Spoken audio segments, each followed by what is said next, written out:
Hi everyone, thanks for watching our latest instalment in Two for Your Toolkit. This is number 5, and today we have Kerry from the Connected Falkirk team, and we have a special guest of Michael Conlon from XMA. The guys are going to share with us some ideas for your teaching toolkit that they use in class. Remember, the aim of today's session is to make sure it's easy to follow, show how it can be useful, and how it is compatible in your classroom. So let's get started, and I'm going to pass you over to Michael. Hi there everyone, it's Michael Conlon here from XMA. I'm going to explore with you one of my most favourite things in the world, Google Arts and Culture, and then I'm going to pass over to Kerry, who's going to have a look at iMovie. So I'm on my iPad here, let's have a look, and this is a website. It exists as a website and also as a app. And so I don't know if we're going to get to download the app in Falkirk, but nonetheless, this exists as a website you can look at through the browser. And it's developed by Google. And the whole point of it is to curate for you and for learners all the kind of art, artifacts, paintings, information about historical figures and bits about history, all in the one place so you can explore it. And I'm on the home page here, and you'll notice there's a couple of things across the top which will help us explore this massive website. When I say curate, they spend an awful lot of time trying to make sure you're always engaged and interested in new things. It's never a static homepage here with Google Arts and Culture. It changes all the time to keep you interested and show you new things and let you explore new things around the world. So just a quick tour of the homepage. You can see I've got some suggestions here, obviously about travelling back to ancient Egypt. And then there is actually some games which connect to arts and culture within the web page. And then they've curated these particular 5 stories here about how, are the objects big or small? We can slide through those. We can click on botanical Bocelli quizzes and scroll up through that. Let me go back to the home. And so what you can see is there's different routes through which you can explore this web page. Some interesting, funny games, a museum explorer where you can actually go into and take a 360-degree tour and walk through a museum. And then we have it's just another new tour here, and adventures that they sometimes set up. I'm going to just scroll a bit further down. Recommended for you, record what your interests are. Again, exploring with Street View, and then what you're looking for. Are you looking for artworks, games, places to go to, museums, pocket galleries? It'll even show you paintings that are mostly, for example, let's look at the colour orange. Let's look at that orange theme throughout art and history. And you can see how rich the art and the possible is here. I'm going to go to the second option, to explore. And explore is the thing I love the most. As humans, art really enriches our lives and changes how we think and feel about the world. And I know certainly as a boy from Cumbernauld, my opportunity to get and see art was pretty limited. But now with technology and sites like this, it is absolutely unlimited. We can take children on a journey and expose them to the rich tapestry of art and culture that's out there. See paintings from all around the world, explore the journey of an artist, look at, as you can see here, historical figures, art movements, whether that's postmodernism, cubism, whether it's done through in the medium section, whether it's all done by pencil or chalk. Every child and adult can explore these at their own pace, go down little rabbit holes and find what they like and what they don't like. And talking about art is one of the best things we can do. Explore our own internal thoughts and feelings, use it for inspiration for the kind of work we're doing in class. So if I just look at the categories themselves, whilst we have artists and art movements, we'll cover those in just a second, I really like the fact they've got information about historic events and historic figures. So whether that is, World War II, American Civil War, perhaps going to the Holocaust here and finding out a little bit more about it. They give you some information about the aspects of the Holocaust and what it was about. And then you can go to things like Anne Frank's house, things I would never have access to, apart from perhaps in maybe a couple of pictures in a textbook. And we can go and we can look at Anne Frank's house, we can look at our family home, and we'll be taken on a tour through that family home. and really powerful photographs and explorations of the journey that she had. I find that fascinating. Of course, art and painting is one of the big things that's in this particular place. If I scroll down here, you'll find something called collections. Now, collections are artworks from over 2,000 museums around the world. And you can scroll through all of these. These are places, quite honestly, I'd never been able to get a chance to see. So, for example, if we look at the Museum of Modern Art, and I go to the Museum of Modern Art in New York, this is not a place I'm probably going to get to visit, but I can see the artworks that's in there, okay? And it's broken up into different collections, so you can explore modern art, oil paint, canvas, or you can look at each one of the individual items that are in that museum that they've curated and looked at. So one of my most favourite paintings ever is Starry Night by Vincent van Gogh, and you can have a look at that painting. There's an option here to view that in Street View, and if I tap on View in Street View, what it's going to do, it's going to take me into that museum, and I can walk around that museum and see that painting in place, which is fantastic. I can go to other paintings, I can zoom in and walk around the gallery and go over here and have a look at this painting and perhaps pinch and zoom in if I want to. That's something I've never been able to do before, which I think is really worth the free money alone. I think the fact that this is free is absolutely fascinating.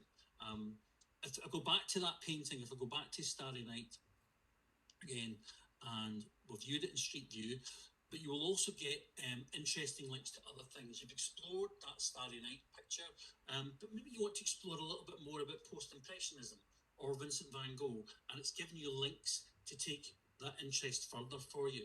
So now we can look at Vincent van Gogh and his painting, find out a little bit more about him, look at different exhibits and stories about him and his life and works, his journey through Europe. Or again, I can go and look at each individual piece of artwork that exists on this site. And that whole range really lets you into his world. Rather than just one painting you're looking at, you can have a close-up look at all of that stuff that he's doing. There is an app, as I said before. It offers some extra functionality.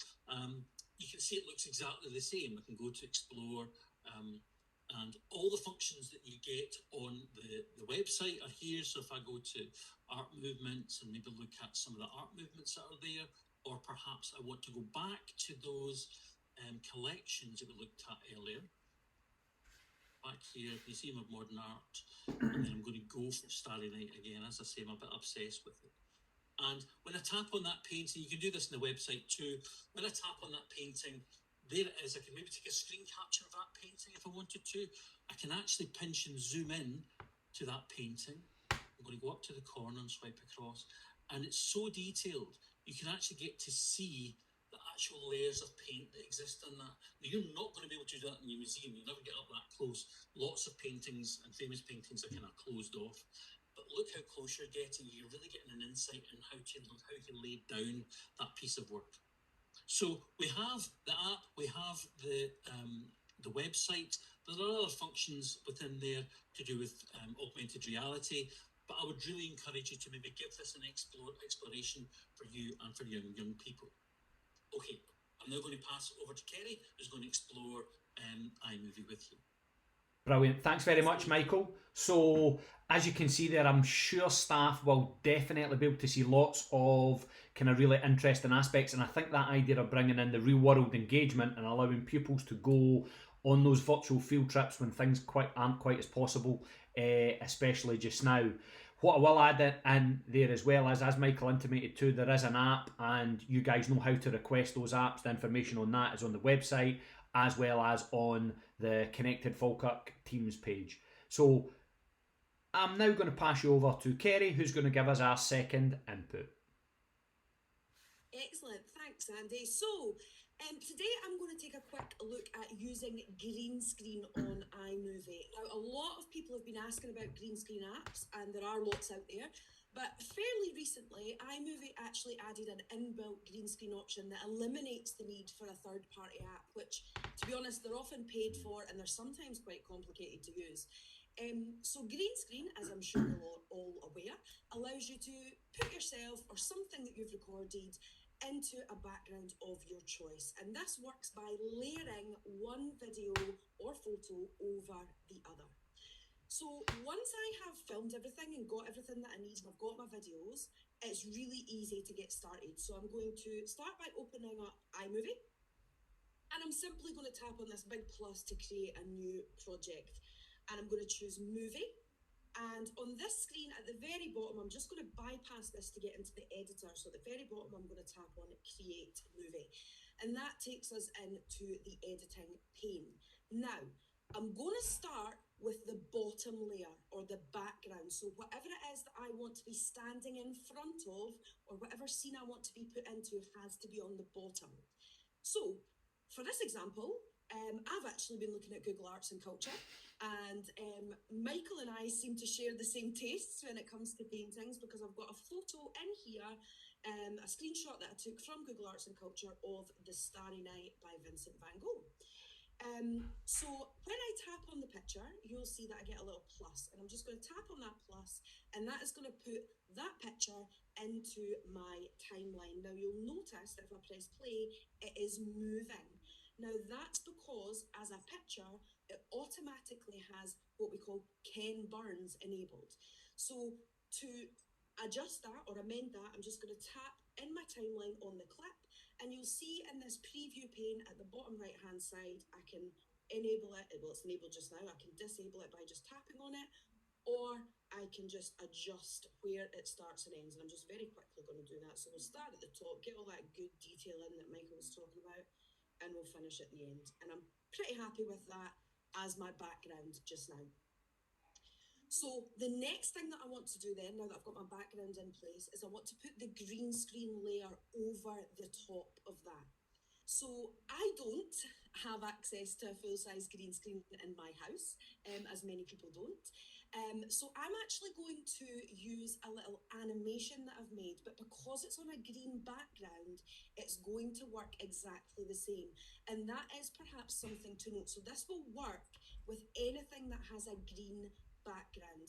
And I would also say to you that you don't have to spend a lot of money on green screen, because anything that's green that will work, right? So I've seen people use bed sheets, I've seen people use giant rolls of freeze paper, I've seen people paint walls in their school or in their classroom green. It doesn't matter how you get that green. You don't have to spend money on those pop-up green screens or those ones that are in the frames. You can get quite creative and crafty here, and it will work. So I'm ready to put that in now on top of this. So I'm going to go to video, because that's where my wee animation is saved. And you'll see here, second one down, I've got my little animation. And this time when I tap on it, I get a couple of different options. Now, I'm not going to use the plus, because that would put it into the main timeline. I'm going to go to the three dots, which I believe Michael has a great term for. He calls that the special sauce, because that always gives us an extra option. So tapping on the three dots, I've got the option to add that in as various different things. And you can see at the bottom there, I've got green or blue screen. So when I tap on green or blue screen, it pops it in. It will buffer for a little second because it's just doing the magic. And there we go. I am now in that painting. Now, I'm just going to adjust this a little bit. So I'm going to move the picture so it's in the right sort of size. And you'll see there I am talking over my painting. So I've been on Google Arts and Culture.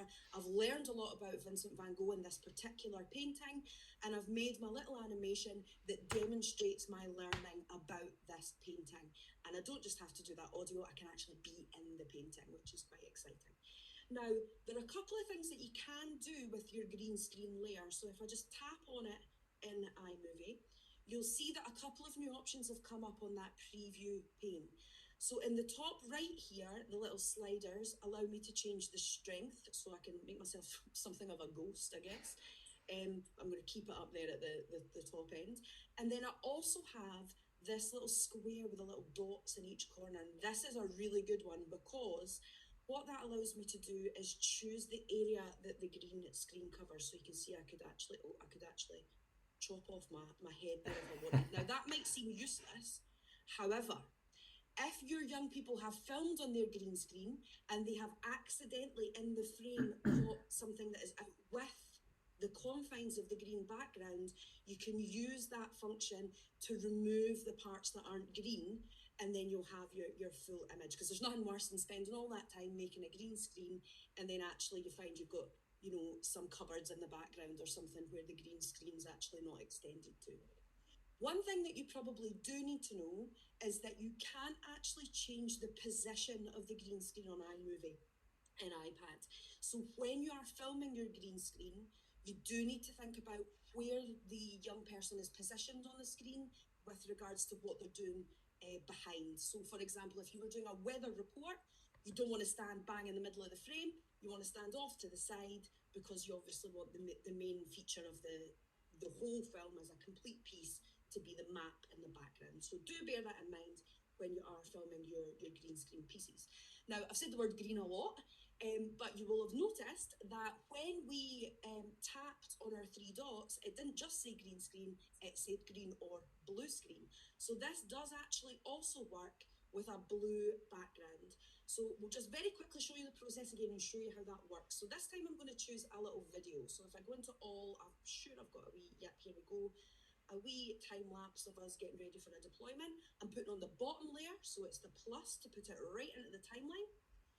And this is quite a long one, this one, so there's us unboxing all your iPads for you. And then the next layer on the top, I am going to tap on the selected piece. I'm going to tap the three dots, and I'm going to choose green or blue screen. And this time we've got a blue screen. It's going to buffer for a little second. And then there I am in the video, right? Probably explaining how many paper cuts we had that day or something like that. So that is how we do green screen. I'm sure you'll agree that's pretty straightforward. It's much, much easier than some of, as I say, the third-party apps that are out there that also cost money. And it's really simple to get started.